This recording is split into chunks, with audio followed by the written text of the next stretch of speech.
Hello बच्चों, once again welcome to all of you in my YouTube channel chemistry wizard.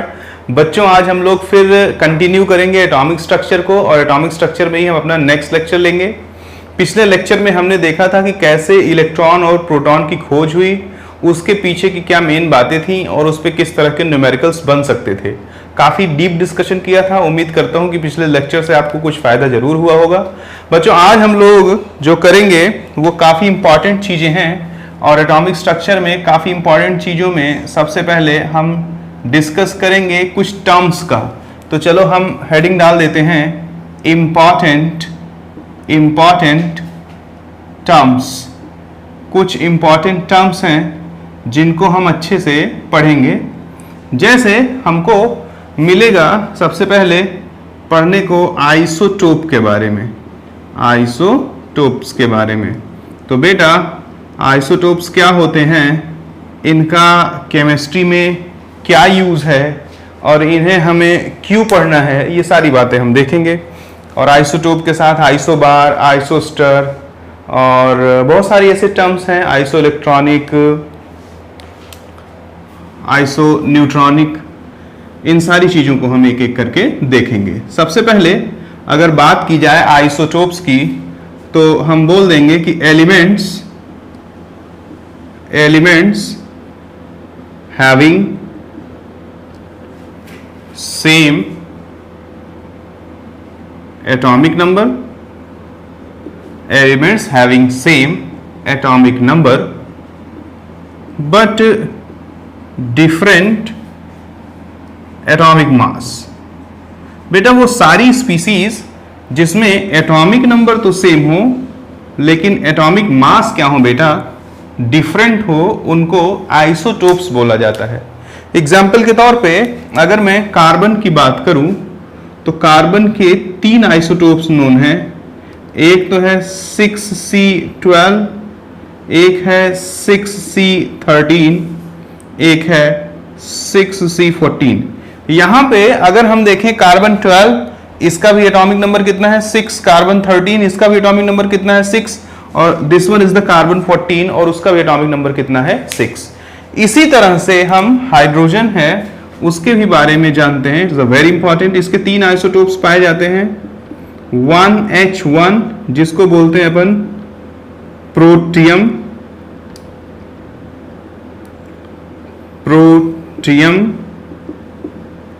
दूसरा है बेटा 1H2, इसको अपन बोलते हैं ड्यूटेरियम। काफी इंपॉर्टेंट है, बताता हूं एक एक चीज। और अपन तीसरी जो बात पढ़ते हैं वो है 1H3, it is known as tritium.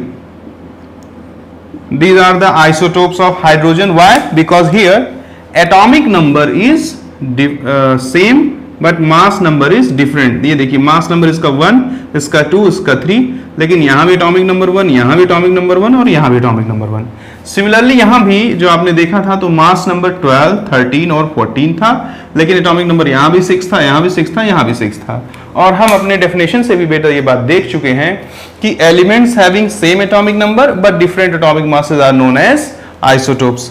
अब इसमें कई सारी चीजें जानकारी की छिपी हुई हैं।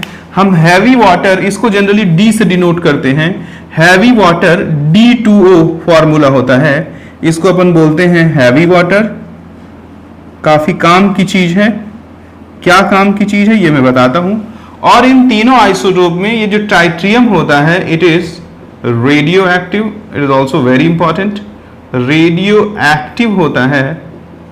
अब मैंने बोला था कि इसका यूज क्या है, तो आप न्यूक्लियर रिएक्शंस के बारे में जानते होंगे बच्चों। थोड़ा मैं आपको अच्छे से समझा देता हूं। जैसे कि परमाणु बम, एटॉमिक जो बॉम्ब है जब कहीं फेंका जाता है तो कौन सा रिएक्शन उसमें होता है, या जब हम कभी भी यूरेनियम वगैरह से इलेक्ट्रिसिटी प्रोड्यूस करते हैं तो वहां कौन सा रिएक्शन होता है, इसको जब हम जानेंगे तो हम बहुत अच्छे से जान पाएंगे कि D2O का यूज क्या है। पहले तो मैं यूज बता देता हूं, फिर डिटेल में इसको समझा देता हूं। ये जो D2O है बेटा, ये मॉडरेटर के तौर पे यूज होता है इन न्यूक्लियर रिएक्शंस। मॉडरेटर के तौर पे यूज होगा, मॉडरेटर इन न्यूक्लियर रिएक्शन।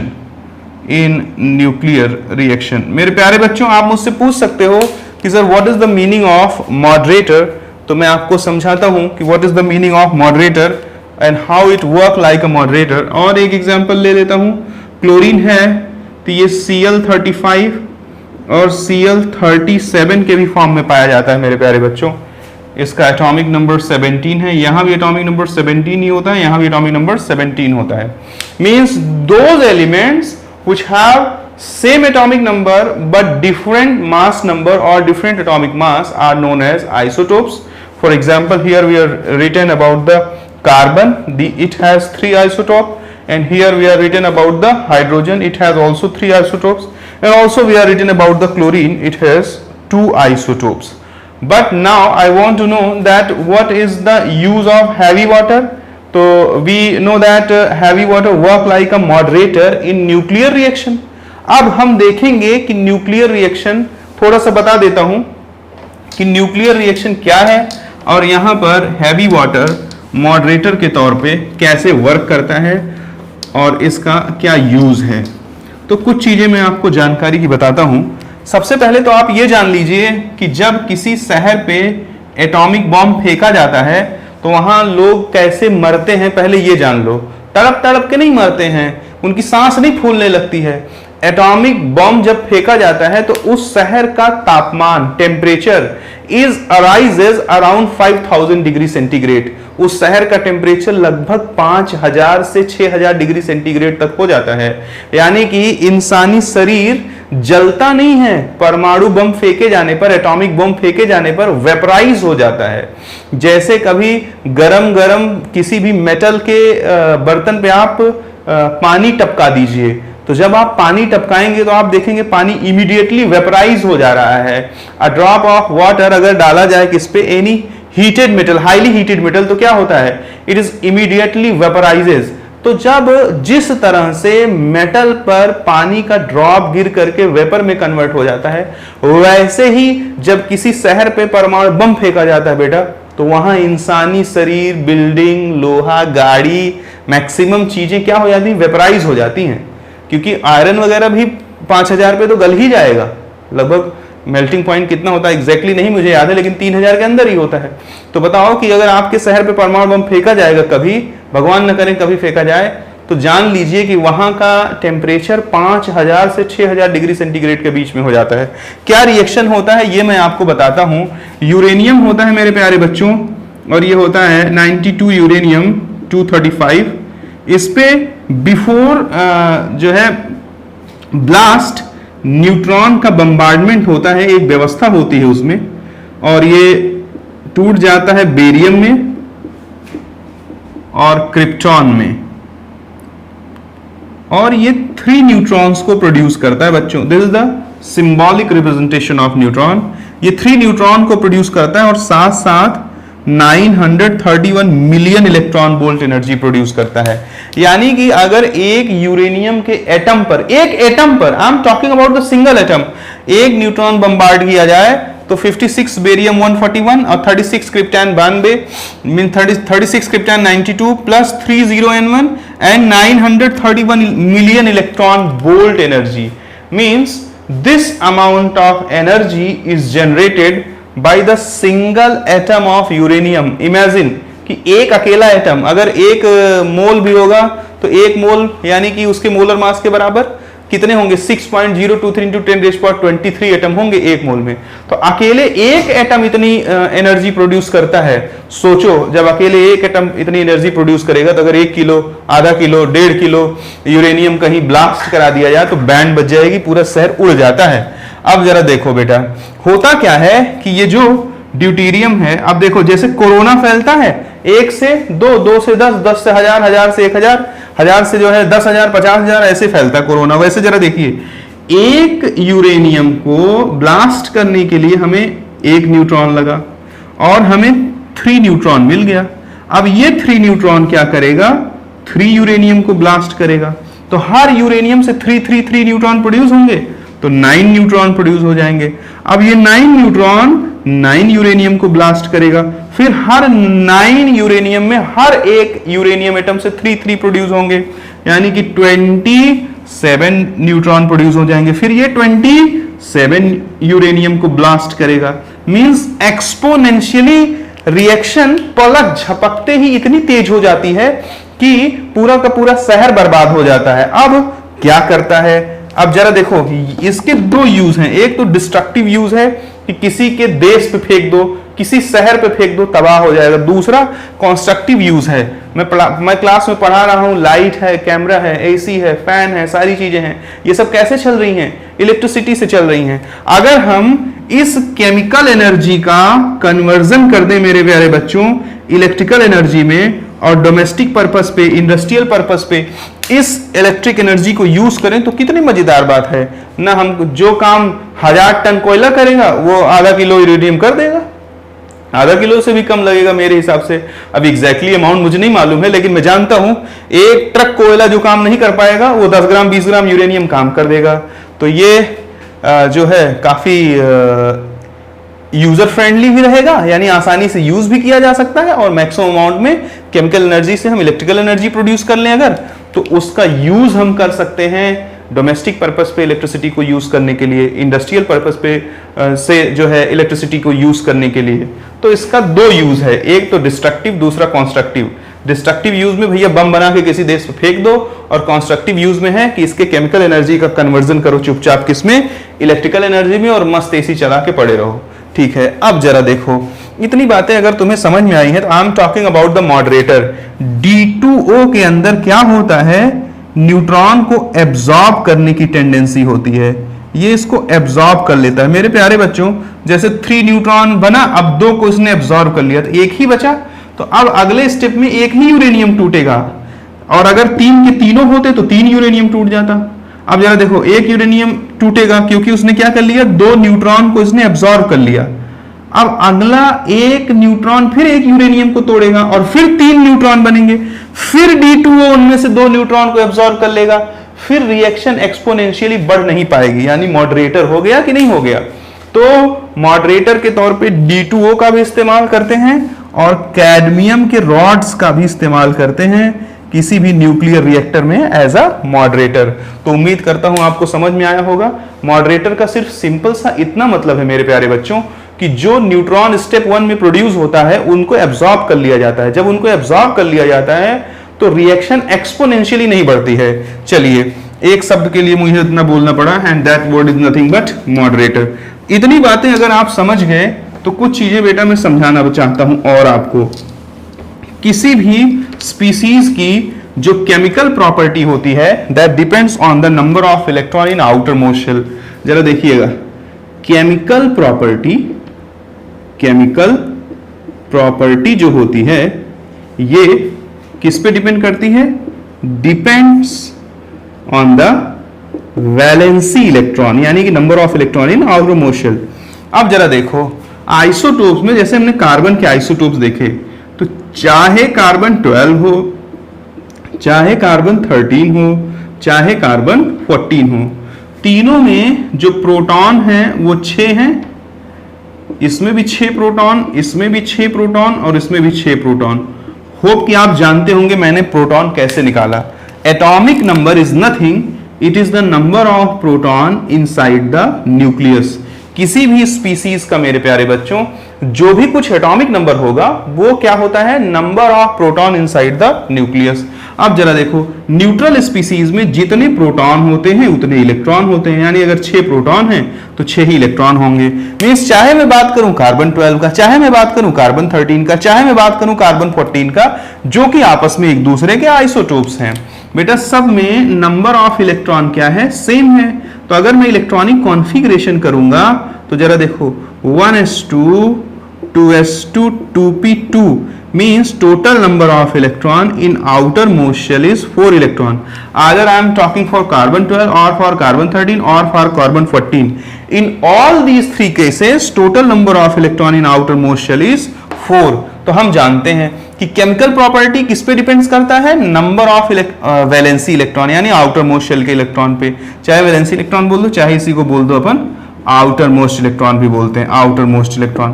तो बताओ, इसकी तीनों कॉन्फ़िगरेशन में हमने देखा कि आउटर मोस्ट शेल में इलेक्ट्रॉन सेम है, यानी कि यहां से एक बहुत बड़ा रिजल्ट निकला। वो रिजल्ट नोट करके आप अपने कॉपी में लिख लेंगे कि केमिकल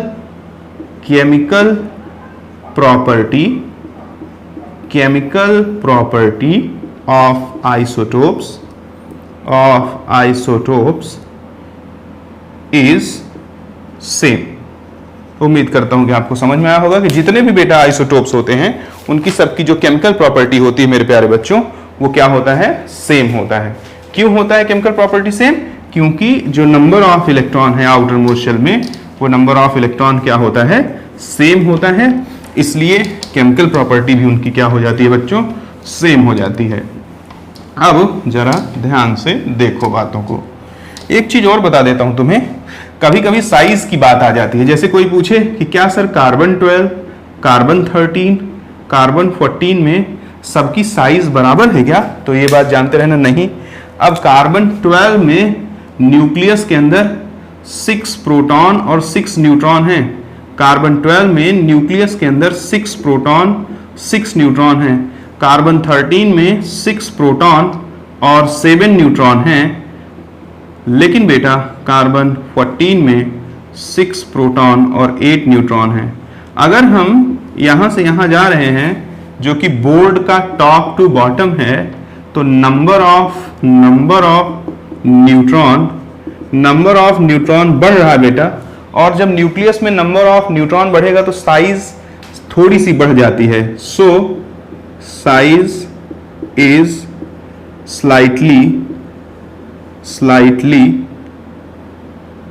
स्लाइटली इंक्रीजेस। आप वैसे भी इस बात को समझ सकते हैं कि जब किसी चीज में मास बढ़ेगा तो उसकी साइज थोड़ी सी क्या हो जाएगी बेटा, बढ़ जाएगी। इतनी बातें हमने बताया आपको किसके बारे में, आइसोटोप्स के बारे में। अब हम अगला टर्म उठाएंगे, आइसोबार। ये सब आपको बुक में मिलता तो है लेकिन इतना अरेंज्ड वे में नहीं मिलेगा, इसलिए आप बातों को थोड़ा ध्यान से देखिएगा। अब मैं दूसरा टर्म लेता हूं बेटा, आइसोबार। हमने पहले पढ़ा किसके बारे में, आइसोटोप के बारे में। अब हम पढ़ेंगे किसके बारे में, आइसोबार्स के बारे में।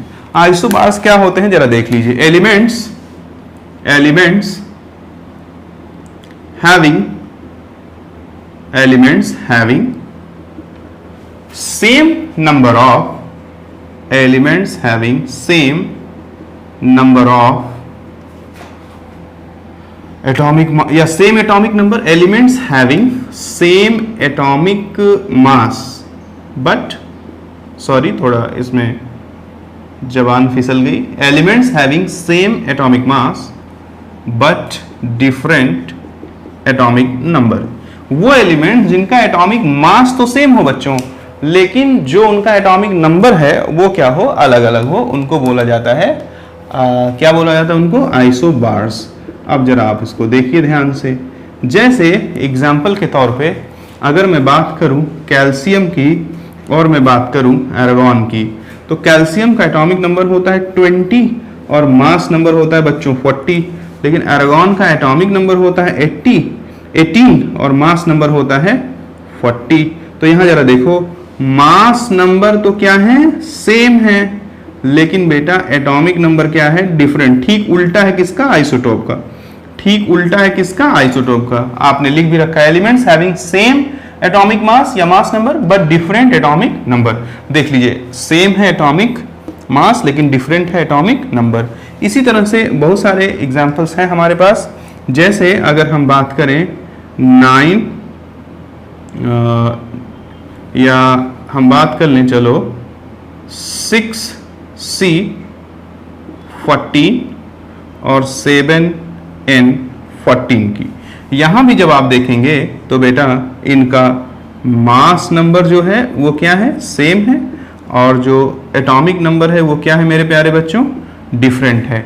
यानी कि अगर किसी भी स्पीसीज का बच्चों क्या हो, मास नंबर क्या हो जाए, सेम हो जाए, लेकिन एटॉमिक नंबर क्या हो जाए, डिफरेंट हो जाए, तो हम उनको क्या बोलते हैं बेटा, उनको हम बोलते हैं आइसोबार्स। आइसोबार के बारे में जो भी कुछ जानने लायक है वो यही है कि इनकी केमिकल प्रॉपर्टी क्या होती है, अलग अलग होती है। ये आप जान भी सकते हो, क्योंकि जरा देखो, हम जानते हैं कि केमिकल प्रॉपर्टी किस पे डिपेंड करता है, chemical property depends on the number of electron in outer most shell. तो आइए जरा देखिए, यहाँ पे जरा देखो 1s2 2s2 2p6 3s2 3p 2 2 4 6 4 10 दोबारा 6 18 3d में नहीं जाएगा 4s2। अब इलेक्ट्रॉनिक कॉन्फ़िगरेशन पे एक लेक्चर मैंने डाल रखा है, जब तक उसको देखोगे नहीं तब तक जिंदगी में इलेक्ट्रॉनिक कॉन्फ़िगरेशन सीख नहीं पाओगे। पीरियोडिक टेबल में super tick of electronic configuration नाम से एक वीडियो पड़ी हुई है। यहाँ पे अगर देखा जाए तो आउटर मोस्ट शेल में कुल 2 इलेक्ट्रॉन हैं, और जरा आर्गॉन में देखो तो 1s2 2s2 2p6 3s2 3p6। बेटा यहाँ आउटर मोस्ट शेल में 8 इलेक्ट्रॉन हैं। हम जानते हैं कि किसी भी स्पीसीज की जो केमिकल प्रॉपर्टी होती है, it is completely controlled by the number of electron in outer most shell. So we can say that isobars has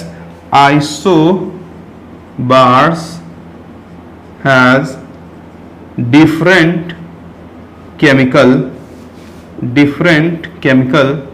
property. उम्मीद करता हूं कि आपको समझ में आया होगा बच्चों, इसको आप नोट भी कर लीजिएगा। Isobars have different chemical property. इतनी चीजें अगर हो गई तो अब आगे जो बातें आएंगी वो थोड़ी सी डिफरेंट हैं, उनको आपने ज़्यादा सुन नहीं रखा है, इसलिए आप ध्यान से उनको देखें। हमने पढ़ा किसके बारे में? हमने पढ़ा आइसोटोप के बारे में, और हमने पढ़ा किसके बारे में? आइसोबार के बारे में। अब बच्चों जरा ध्यान से देखो, अब मैं पढ़ूंगा किसके बारे में? आइसोटोन्स के बारे में। अब ये चीजें इंपॉर्टेंट हो जाएंगी, इनका डेफिनेशन मालूम होगा तभी आप कुछ कर भी पाओगे, नहीं तो आपसे कुछ होने का नहीं है, ये बात ध्यान रखना। बच्चों आइसोटोन्स की बात की जाए तो सबसे पहले तो डेफिनेशन जानना जरूरी है भाई। डेफिनेशन जान लेते हैं तो क्या लिख देंगे? Elements having equal number of neutron, elements having equal number of neutrons are called isotones। कह रहा है कि वो स्पीसीज जिनमें इक्वल नंबर ऑफ न्यूट्रॉन हो उनको बोला जाता है आइसोटोन्स। इसकी एक और डेफिनेशन अपन बना सकते हैं। देखो जो सिंबॉलिक रिप्रेजेंटेशन है वो क्या होता है? वो ऐसे होता है, देखो ZXA, जहां Z क्या है? एटॉमिक नंबर, और ये किसके बराबर होता है? नंबर ऑफ प्रोटॉन के बराबर होता है बच्चों। और हम जानते हैं कि किसी भी न्यूट्रल स्पीसीज में जो होगा नंबर ऑफ प्रोटॉन उसी के बराबर होगा नंबर ऑफ इलेक्ट्रॉन। कब? फॉर न्यूट्रल स्पीसीज, जब कोई चार्ज ना हो उस पे, तो उस कंडीशन में जो नंबर ऑफ प्रोटॉन होगा वो हमेशा बराबर होगा किसके? नंबर ऑफ इलेक्ट्रॉन के। और बेटा यहाँ पे जो A है ना, ये है मास नंबर, या इसी को एटॉमिक मास भी बोलते हैं। It is always equals to sum of proton and neutron. अब जरा ध्यान से देखो, आप कह रहा है कि elements having equal number of neutrons are called isotones. अब जरा देखना, Z is the number of proton and A is the number of proton and neutron. तो अगर मैं A माइनस Z कर दूं तो it is nothing but number of neutron होगा या नहीं होगा? बिल्कुल नंबर ऑफ न्यूट्रॉन ही होगा। तो एक इसका डेफिनेशन और किसी किसी बुक में लिखा रहता है कि elements having equal number of neutrons, नहीं इक्वल नंबर ऑफ न्यूट्रॉन्स तो बोल रखा है। A minus Z is called isotones. Elements having equal number of neutron is also called isotones। बच्चों जब आप इतना नोट करोगे फिर हम आएंगे और थोड़े एग्जाम्पल्स लेंगे, क्योंकि एग्जाम्पल से ही बातें हमारी बनेंगी और मज़ा आना शुरू होगा। जरा देखिए, जैसे अगर मैं बात करूं किसकी? अगर मैं बात करूं 8O16 की, अगर मैं बात करूं 6C14 की, और अगर मैं बात करूं 7N सपोज करो 15 की। अब जरा देखो, ये आइसोटोप है नाइट्रोजन का। अब जरा देखो यहां पर जो नंबर ऑफ प्रोटॉन है, number of proton plus neutron, जिसको अपन एटॉमिक मास बोलते हैं, और फिर नीचे लिख देता हूं मैं नंबर ऑफ न्यूट्रॉन। जरा मेरे बच्चों देखो, यहां पर नंबर ऑफ प्रोटॉन कितना है, एटॉमिक नंबर के बराबर। इसका एटॉमिक नंबर कितना है बच्चों, 8, तो नंबर ऑफ प्रोटॉन भी यहां कितना हो जाएगा, 8। इसका बताओ एटॉमिक नंबर कितना है, 6, तो नंबर ऑफ प्रोटॉन भी कितना हो जाएगा, 6। इसका जरा बताओ एटॉमिक नंबर 7, तो नंबर ऑफ प्रोटॉन भी कितना हो जाएगा बच्चों, 7। यहां आ जाइए जरा, number of proton and neutron it is nothing but mass number. यहां कितना हो गया, 16, यहां कितना हो गया, 14, यहां कितना हो गया, 15। अब जरा देखो नंबर ऑफ न्यूट्रॉन क्या हो जाएगा, number of p plus N minus number of p, यानी 16 माइनस 8 क्या हो गया बेटा, 8। वैसे ही 14 माइनस 6 क्या हो गया बेटा, 8। और वैसे ही 15 माइनस 7 क्या हो गया बेटा, 8। अब मुझे नहीं लगता कि आपको किसी भी तरह का कोई डाउट होगा, because in the given species number of neutron is same and it is the condition to be a isotone.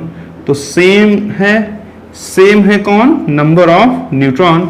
So we can say that oxygen with carbon and carbon with nitrogen, and only in this case 8O16, 6C14, 7 and 15 they all are isotones of each other। ये सब बेटा एक दूसरे के क्या हैं, ये सब एक दूसरे के मेरे प्यारे बच्चों आइसोटोन्स हैं। चलो इतना हमने लिया, ऐसे हम और भी एग्जांपल्स ले सकते हैं। जैसे मान लो सोडियम के बारे में आप परिचित हो, सोडियम का एटॉमिक नंबर होता है 11Na23 और मैग्नीशियम हम जानते हैं 12Mg24। अब जरा बताओ नंबर ऑफ प्रोटॉन इसमें कितना है, 11, इसमें कितना है 12, प्रोटॉन प्लस न्यूट्रॉन इसमें कितना है 23, इसमें कितना है 24। तो नंबर ऑफ न्यूट्रॉन क्या हो जाएगा, proton plus neutron minus proton, यानी 23 माइनस 11। तो यहां कितना हो गया 12 और यहां भी कितना हो गया 12। नंबर ऑफ जो न्यूट्रॉन्स आए बेटा, नंबर ऑफ न्यूट्रॉन्स मेरे प्यारे बच्चों, नंबर ऑफ न्यूट्रॉन्स क्या है, सेम है। इसलिए सोडियम मैग्नीशियम के साथ क्या है, आइसोटोन है। इस बात को समझ के रखना, means sodium and magnesium both are isotones of each other. मेरे प्यारे बच्चों और भी एग्जाम्पल हम लोग लेते हैं, क्योंकि जितना एग्जाम्पल लेंगे उतने अच्छे से ही बात हमको क्लियर होती जाएगी, और जितने अच्छे से बात क्लियर होती जाएगी उतना ही मजा आता जाएगा। देखते जाओ। जैसे अगर हम फास्फोरस और सल्फर की बात कर दें, आप जानते हो कि फास्फोरस का एटॉमिक नंबर 15 और मास नंबर 31, सल्फर का एटॉमिक नंबर कितना है 16 और मास नंबर 32। बेटा बताओ प्रोटॉन इसके पास कितने हैं 15, इसके पास कितने हैं 16, इसके पास प्रोटॉन प्लस न्यूट्रॉन जिसको अपन बोलते हैं मास नंबर कितना है 31, और मेरे प्यारे बच्चों इसके पास कितना है 32। अगर मैं नंबर ऑफ न्यूट्रॉन की बात करूं, this minus this 16, this minus this 16, in both the species number of neutron is same, so we can say that phosphorus and sulfur they both are isotones of each other। उम्मीद करता हूँ कि आपको मेरे प्यारे बच्चों समझ में आया होगा। अगर समझ में आ गया है तो बहुत अच्छी बात है, और नहीं समझ में आया है तो उससे भी अच्छी बात है। अगला एग्जाम्पल हम और देख लेते हैं। चलो, एक 9F19 फ्लोरीन है, इसके पास 9 प्रोटॉन है, 19 प्रोटॉन और न्यूट्रॉन है, तो 10 हो गया न्यूट्रॉन। अब ये सब समझ लेना, मैथमेटिक्स यूज कर रहा हूँ, नहीं तो पता घटाना बढ़ाना ही नहीं जानते हो। अब इधर आ जाओ, इसमें और 8O18 ऑक्सीजन का आइसोटोप है, प्रोटॉन 8 और 18 हो गया प्रोटॉन और न्यूट्रॉन, तो 10 हो गया न्यूट्रॉन। इन दोनों में भी नंबर ऑफ न्यूट्रॉन सेम है, इसलिए ये फ्लोरीन इस ऑक्सीजन के साथ मेरे प्यारे बच्चों क्या है, आइसोटोन है एक दूसरे का। अब तो यार कह दो कि समझ में आ गया, अब तो समझ में आ ही जाना चाहिए, क्योंकि इतने सारे एग्जाम्पल्स हम लोगों ने ले लिए हैं। हालांकि ये बहुत डेफिनेशन वाली चीज़ें हैं, बट इनको एक सिस्टमैटिक वे में मैं आपको बता दे रहा हूँ। नोट्स बना लेना और मेमोराइज कर लेना। जितने अच्छे से मेमोराइज करके रखोगे उतना ही मज़ा आएगा, उतना अच्छे से ही चीज़ें जान पाओगे। क्योंकि आइसोटोप और आइसोबार तो सब जानते हैं, लेकिन उसके बाद जो मैं तुम्हें बता रहा हूँ वो कलेक्टिवली किसी एक बुक में नहीं मिल पाएगा आपको एक साथ, और मैनर्ड वे में नहीं मिल पाएगा। उसके बाद आता है isodiaphere, is a very important isodiaphere. अब बच्चों जब हम आइसोडायाफर की बात करेंगे तो जान लीजिए कि किसे बोलते हैं सबसे पहले आइसोडायाफर। तो देख लीजिएगा कि स्पीसीज या एलिमेंट्स, कुछ भी बोलो, species having equal number of n-p, यानी न्यूट्रॉन और प्रोटॉन का जो सब्सट्रैक्शन है वो सेम है। स्पीसीज, बहुत ध्यान से देख लेना, species having equal number of n-p are called isodiaphers. मेरे प्यारे बच्चों, अब जरा ध्यान से देखना, बहुत इंपॉर्टेंट, नोट करके आप अपने फेयर कॉपी में ये बात लिख भी लेना। बच्चों, ये जो n-p है ना, n-p, इसके लिए एक और टर्म का यूज किया जाता है। It is also known as isotopic axis. बहुत इंपॉर्टेंट टर्म है ये, अगर आप नहीं जानते रहोगे तो क्वेश्चन में आपको फंसा देगा। It is also known as isotopic axis. बच्चों जानते रहिएगा n-p को और क्या बोलते हैं, आइसोटोपिक एक्सिस भी बोलते हैं। आइए जरा एग्जाम्पल देख लेते हैं। एग्जाम्पल के तौर पे जैसे मान लो 1H2 है, 6C12 है, 7N14 है और 8O16 है मान लो। चलो तो जरा देखो, इसमें अगर मैं प्रोटॉन, न्यूट्रॉन और n-p की बात करूं तो जरा देखो, टोटल नंबर ऑफ प्रोटॉन इसके पास कितना है बच्चों? इसके पास 1 है, इसके पास 6 है, इसके पास 7 है, इसके पास 8 है। अब सरकार ये मत कह देना कि सर मुझे मालूम ही नहीं कैसे आपने निकाला टोटल नंबर ऑफ प्रोटॉन। अरे मेरे भाई, ये जो लिखा है 1, 6, 7, 8, it is the atomic number of given species. और मैंने पहले भी बता रखा है दोस्तों कि atomic number is nothing, it is the number of proton inside the nucleus. Now we are going to talk about the number of neutron. तो जरा बताओ ये क्या होता है? प्रोटॉन प्लस न्यूट्रॉन होता है। तो प्रोटॉन प्लस न्यूट्रॉन होता है, तो इसमें से प्रोटॉन सब्सट्रैक्ट कर देंगे तो न्यूट्रॉन आ जाएगा कि नहीं? तो 2 - 1 1 आ जाएगा, 12 - 6 6 आ जाएगा, 14 - 7 7 आ जाएगा और 16 - 8 कितना आ जाएगा? 8 आ जाएगा। अब जरा n-p निकालोगे तो यहाँ कितना आ जाएगा? 0। यहाँ भी कितना आ जाएगा? 0। यहाँ भी कितना आ जाएगा? 0। और यहाँ भी कितना आ जाएगा? 0। यानी कि जो भी कुछ हमने ऊपर कंसीडर किया है वहाँ सब पे जरा देखो n-p सेम है। और अगर इन सब के आपस में n-p सेम है तो ये सब एक दूसरे के क्या है बच्चों? ये सब एक दूसरे के क्या कहलाएंगे? आइसोडायाफर्स कहलाएंगे। क्या कहलाएंगे? आइसोडायाफर्स कहलाएंगे। तो उम्मीद करता हूँ कि आपको समझ में आया होगा कैसे पहचानना है आइसोडायाफर्स। To identify the isodiaphers, we have to just calculate n-p. n-p जहाँ पे सेम रहेगा वो सब क्या कहलाएंगे? आइसोडायाफर्स कहलाएंगे। आओ जरा कुछ मैं अपने मन से ढेर सारे एग्जाम्पल्स उठा लेता हूँ और आपको उसको सॉल्व करवाता हूँ। अगर मान लीजिए हमसे कहता है कैलकुलेट द आइसोटोपिक एक्सिस, ऐसे बोल देगा। अब बच्चों को जब सुने नहीं रहेंगे, जानते नहीं रहेंगे पहले से, तो यार उनको कई बार ना ये टर्म ही पागल कर देता है। क्या? आइसोटोपिक एक्सिस आ जाएगा ना तो उसी में कंफ्यूज हो जाएंगे। बट हमें उसमें कंफ्यूज नहीं होना है, क्योंकि यार देखो आइसोटोपिक एक्सिस कुछ और नहीं है, n-p को ही अपन क्या बोलते हैं? आइसोटोपिक एक्सिस बोलते हैं। तो चलो जरा एक क्वेश्चन ले लेते हैं। अगर मान लीजिए कि हमसे कहता है कि calculate isotopic axis of given elements and classify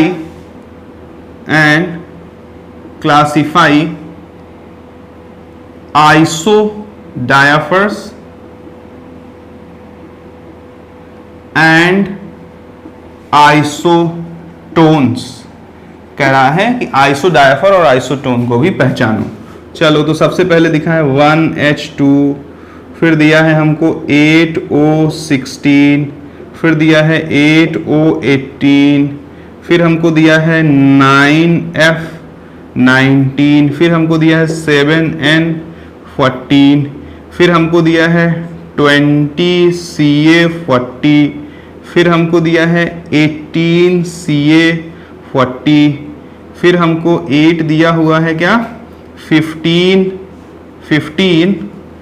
phosphorus 31, और फिर हमको 9 दिया हुआ है क्या 9 हमको दिया है 16 सल्फर 32, फिर हमको 10 दिया है 6C12, फिर हमको 11 दिया है 6C12 के बाद 11 हमको क्या दे दें, सोच के ही लेना है, जो भी कुछ मन हो वही ले लो, 17Cl35, फिर हमको 12 में देता है क्या, देता है हमको कुछ भी ले लो, beryllium Be, hydrogen helium lithium beryllium 4Be9, और फिर हमको 13 में देता है 2He4, फिर हमको 15 में देता है हाइड्रोजन हीलियम लिथियम 3Li, और हाइड्रोजन हीलियम लिथियम 7 होता है 3Li7।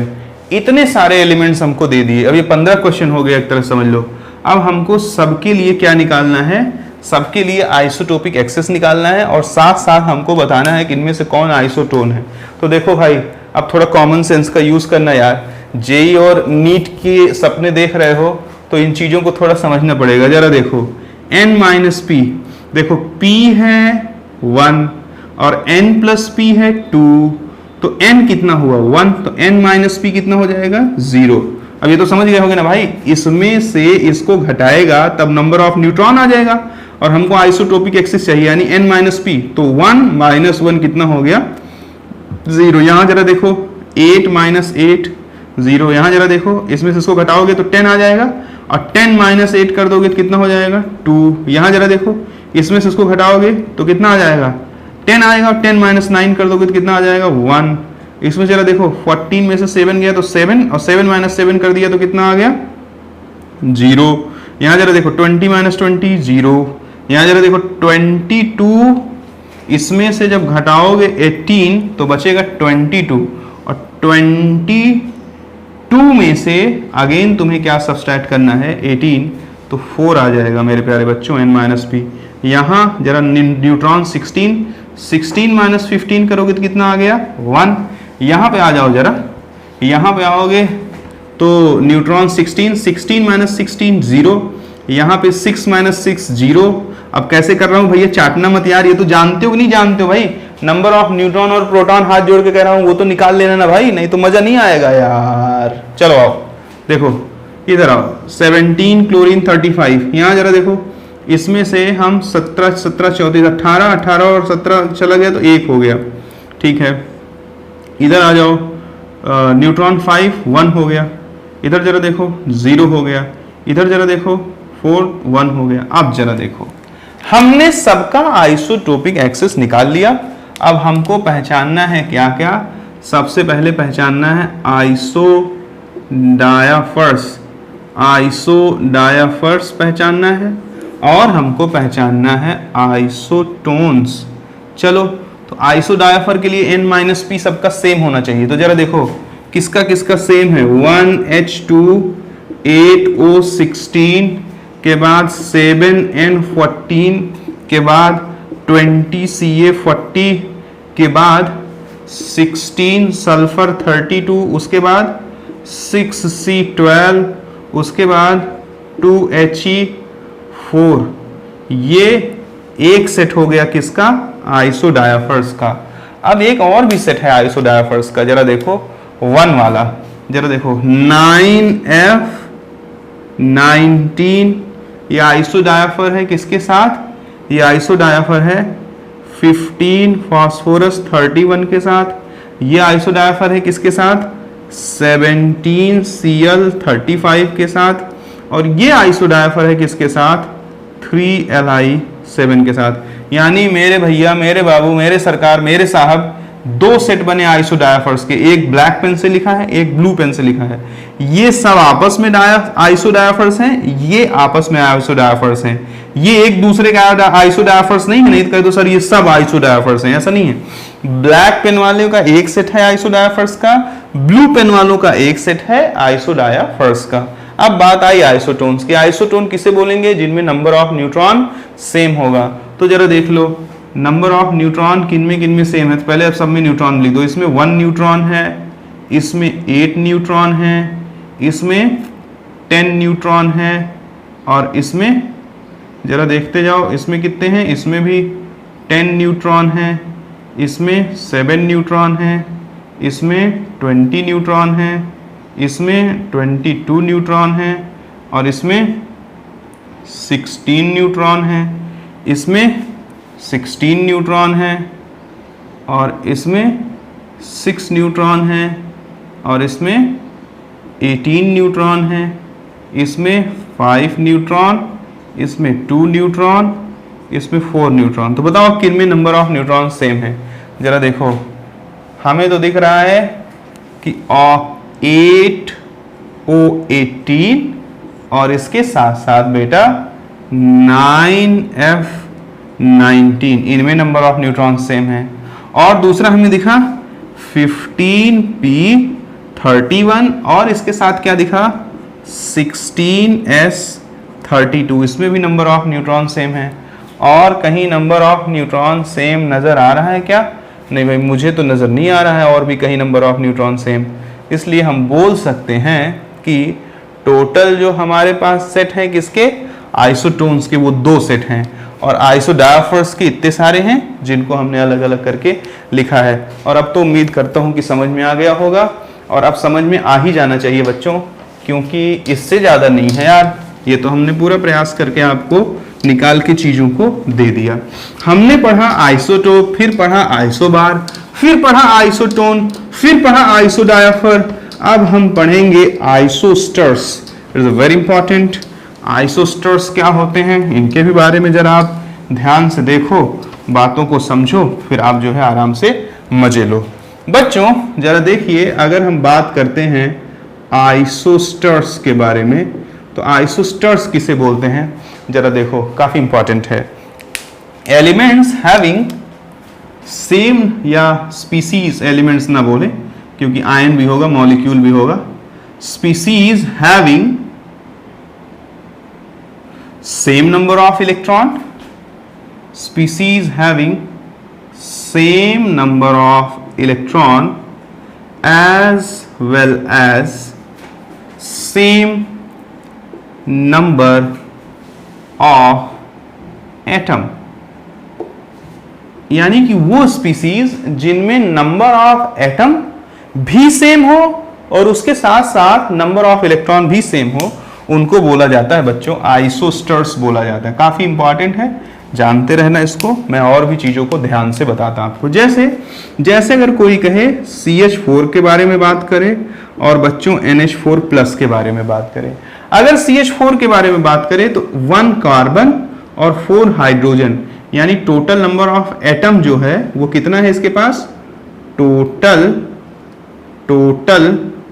नंबर ऑफ एटम की अगर बात करें तो टोटल नंबर ऑफ एटम इसके पास 5 है, और इसके पास 1 नाइट्रोजन और 4 हाइड्रोजन। इसके भी पास टोटल नंबर ऑफ एटम क्या है? 5 है। यानी एक कंडीशन जो सेम नंबर ऑफ एटम वाला है वो तो सेटिस्फाई कर रहा है। अब जरा देख लो नंबर ऑफ इलेक्ट्रॉन भी देख लो। नंबर ऑफ इलेक्ट्रॉन की बात करेंगे तो जरा देखिए, कार्बन के पास टोटल 6 इलेक्ट्रॉन है और हाइड्रोजन के पास टोटल 4 × 1 यानी कि 10 इलेक्ट्रॉन्स हैं टोटल। यहां आ जाओ, नाइट्रोजन के पास 7 है और हाइड्रोजन के पास 4 × 1, लेकिन एक प्लस का चार्ज है, यानी इसने एक इलेक्ट्रॉन रिलीज कर रखा है, तो -1 कर देना। +1, जो भी पॉजिटिव चार्ज किसी स्पीसीज पे तभी आता है जब वो इलेक्ट्रॉन रिलीज करता है, और नेगेटिव चार्ज किसी स्पीसीज पे तभी आता है जब वो इलेक्ट्रॉन को एक्सेप्ट करता है। मींस यहां से एक बात बहुत साफ सुथरी क्लियर हो जाती है कि only electron is responsible for the generation of charge, either it is positive और इट इज नेगेटिव। अगर कोई स्पीसीज इलेक्ट्रॉन को लेता है तो उस पर कैसा चार्ज आ जाएगा बच्चों? उस पर नेगेटिव चार्ज आ जाएगा। और अगर कोई स्पीसीज इलेक्ट्रॉन को देता है तो उस पर पॉजिटिव चार्ज आ जाएगा। इसलिए इस पे पॉजिटिव है, हमने एक इलेक्ट्रॉन रिलीज कर दिया। यहाँ भी टोटल नंबर ऑफ इलेक्ट्रॉन कितना हो गया? 10।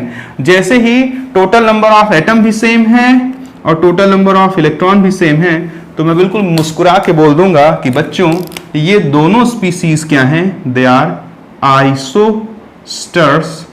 और सिमिलरली कई सारे एग्जांपल्स को लिया जा सकता है, जैसे अगर हम बात करें कार्बोनेट आयन की CO3-2 या नाइट्रेट की बने NO3- आयन और BO3-3 की। तो नंबर ऑफ एटम की बात करें तो नंबर ऑफ एटम मेरे प्यारे बच्चों इसमें 4 एटम है, 3 ऑक्सीजन और 1 कार्बन। इसमें जरा देखो, इसमें भी 4 एटम है, 3 ऑक्सीजन और 1 नाइट्रोजन। इसमें भी 4 एटम है, 3 ऑक्सीजन और 1 बोरॉन। अब नंबर ऑफ इलेक्ट्रॉन की बात करिए, एक ऑक्सीजन में 8 इलेक्ट्रॉन होते हैं, तो 8 3 जा 24 प्लस एक कार्बन में 6 इलेक्ट्रॉन होते हैं, साथ साथ नेगेटिव का 2 चार्ज यानी 2 इलेक्ट्रॉन एक्स्ट्रा है, यानी कि total number of electron is 32। यहां आ जाइए, एक ऑक्सीजन में 8 इलेक्ट्रॉन, तो 8 इंटू 3 प्लस नाइट्रोजन में 7, साथ में एक इलेक्ट्रॉन एक्स्ट्रा है क्योंकि वो -1 नेगेटिव चार्ज है, तो 8 3 जा 24 31 32 इलेक्ट्रॉन हो गया। यहां भी आएंगे जब, तो जरा देखिए 24 hydrogen helium lithium beryllium boron, इसके पास 5 और इधर आ गया 3, यहां भी टोटल नंबर ऑफ इलेक्ट्रॉन कितना हो गया, 32 इलेक्ट्रॉन। तो मेरे प्यारे बच्चों नंबर ऑफ इलेक्ट्रॉन भी इन तीनों आयंस में सेम है और साथ साथ नंबर ऑफ एटम भी इन तीनों आयंस में सेम है, तो बिल्कुल कोई चिंता करने की बात नहीं है। They all are the isosteres of each other. उम्मीद करता हूं कि आपको समझ में आया होगा, यानी कि खाली आपको क्या चेक कर लेना है, आपको चेक कर लेना है नंबर ऑफ एटम, और नंबर ऑफ एटम के साथ साथ और क्या चेक कर लेना है, नंबर ऑफ इलेक्ट्रॉन्स को भी चेक कर लेना है। कई सारे एग्जाम्पल मैं चाहूँ तो ऐसे बनाता ही जाऊँ और एग्जाम्पल खत्म नहीं होगा। जैसे कि अपन यहाँ पे एक और लिख देते हैं लोग, NH4+ और वाटर, इनको भी जब तुम देखोगे तो NH4 और प्लस वाटर, ये जरा देखो यहाँ 10 इलेक्ट्रॉन है और यहाँ भी 10 इलेक्ट्रॉन है, लेकिन यहाँ जरा देखो 5 एटम है, लेकिन मेरे बच्चे यहाँ 3 ही एटम है, तो इसका मतलब कि दे आर नॉट आइसोस्टर्स। तो एक सेंटेंस मेरे मन में आ रहा है, आप नोट कर लो, अच्छा रहेगा, क्योंकि यहां से ये बात हमें समझ में आई। मीन्स कि all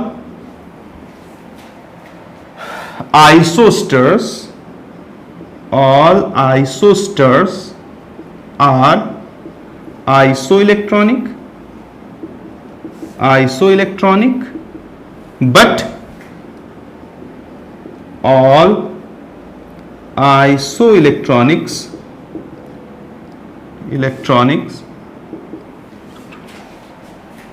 are not,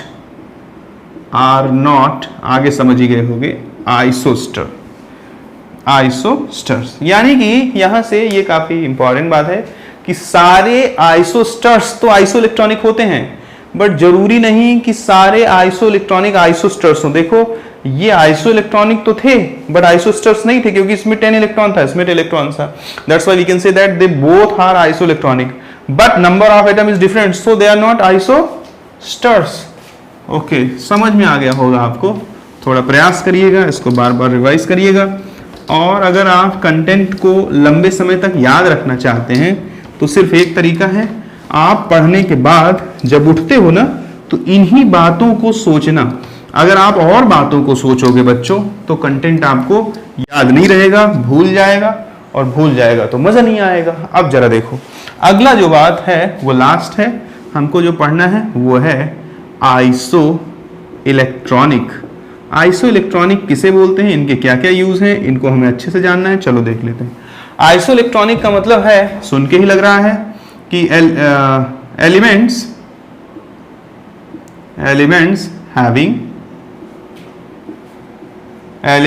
having equal number of electrons are called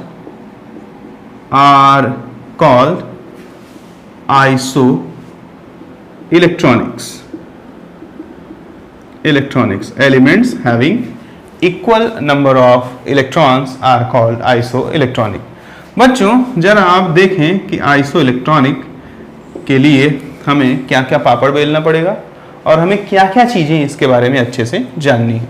जैसे अगर मैं बात करूं एग्जाम्पल के तौर पे तो कई सारे एग्जाम्पल ले सकता हूं, N-3, O-2, F- Na+,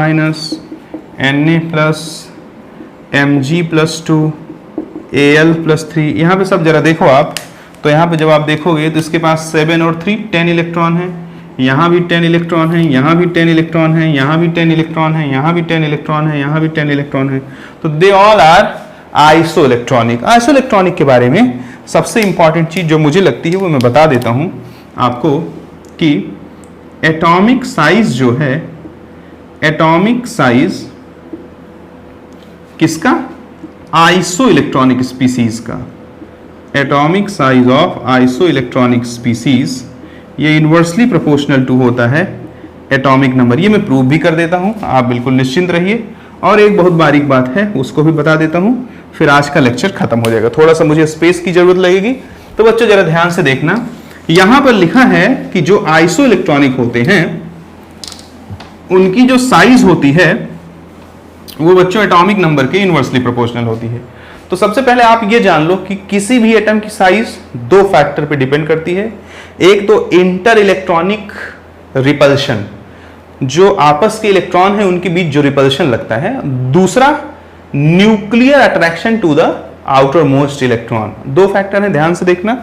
जैसे अगर मान लो Na+ है, जैसे अगर मान लो Mg+2 है, और जैसे अगर मान लो बच्चों Al+3 है।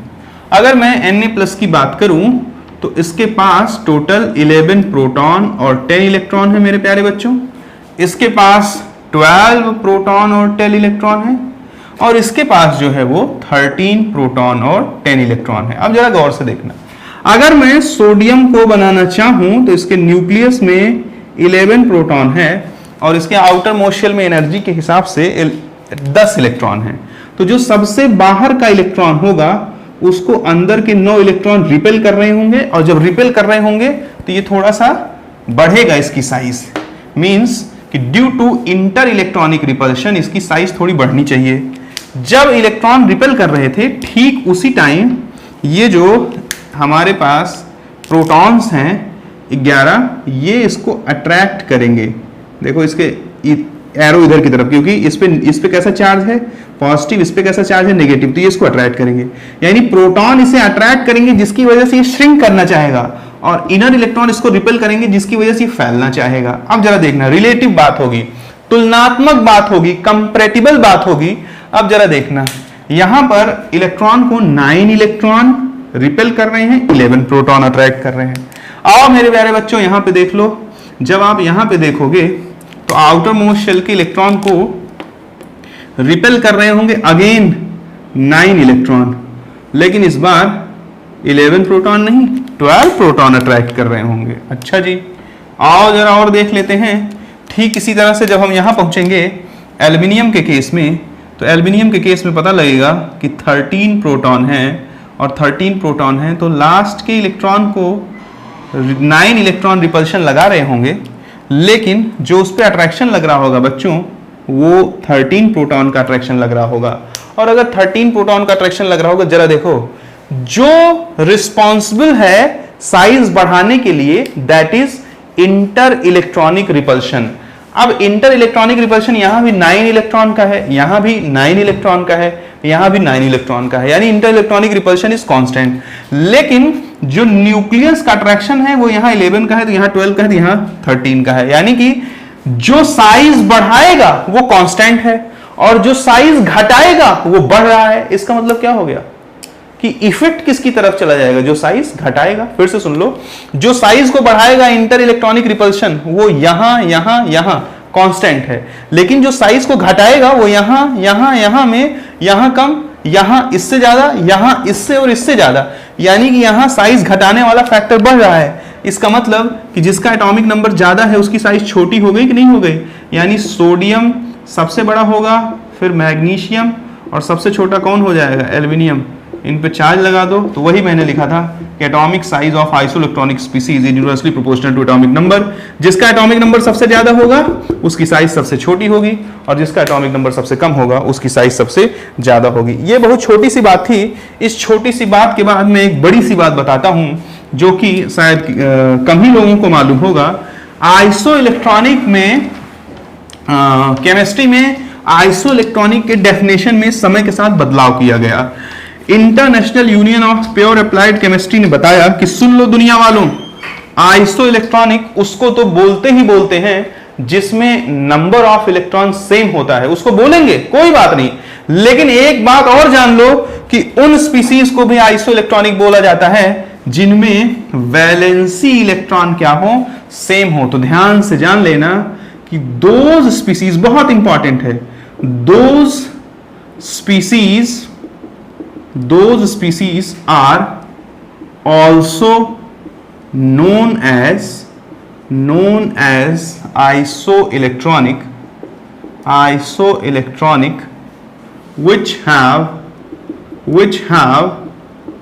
same number of valency electron. मेरे प्यारे बच्चों, जिनमें वैलेंसी इलेक्ट्रॉन सेम होगा उनको भी क्या बोलते हैं, आइसोइलेक्ट्रॉनिक। जैसे ClO4 माइनस, जैसे BrO4 माइनस, जैसे IO4 माइनस। जैसे हम और बात करें तो PO4 पे -3, AsO4 पे -3 और SbO4 पे -3। यहां जरा देख लो, अगर हम इनका शकल बना दें तो Cl double bond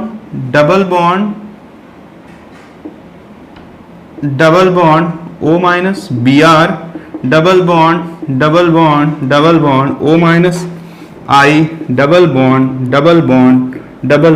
O minus. जरा देखो आउटर मोस्ट शेल में कितने इलेक्ट्रॉन है भाई, वैलेंसी इलेक्ट्रॉन। यहां देखो 1 2 3 4 5 6 7 8 9 10 11 12 13 14 14 इलेक्ट्रॉन है। यहां भी कितने हैं, 14 इलेक्ट्रॉन है। यहां भी काउंट कर लेना, 14 इलेक्ट्रॉन ही मिलेंगे।